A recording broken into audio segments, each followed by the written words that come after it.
La commémoration du 44e anniversaire du décès d'Nzeza Landou Edmond a débuté par cette messe d'action des grâces organisée en la résidence du défunt en présence de la veuve, des enfants et petits-fils d'Nzeza Landou, dont certains venus de l'étranger, mais également de plusieurs autres invités des marques et notables nés Congo. Il est question, 44 ans après, d'exhumer l'histoire et célébrer la mémoire du fondateur de l'Alliance des Bakongo à Bako, premier parti politique de la RDC, créé en 1950 d'abord comme association culturelle pour l'unification, la conservation et l'expansion non seulement de la langue kikongo en Afrique, mais également de la culture congo avant de s'émuer en parti politique en 1956. Pour la veuve Nzeza Landou, 44 ans après, le deuil de son époux est enfin organisé.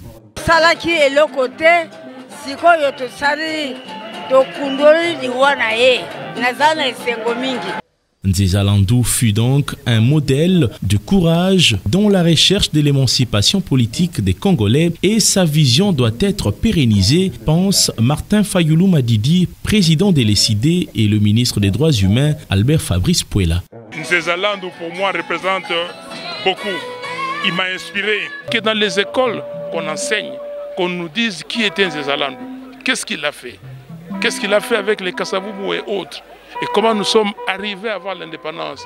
Et pourquoi il voulait à tout prix que la culture Congo soit, connue. Le corps peut mourir, mais l'esprit ne meurt pas. Nzeza Landou, c'est l'un des grands noms de la République démocratique du Congo. Vous avez dit l'un des précurseurs de l'indépendance, du mouvement de libération de notre pays, du colonialisme.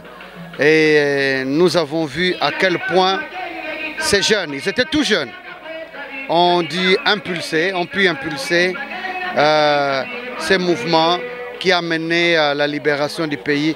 Et nous, ça doit nous interpeller.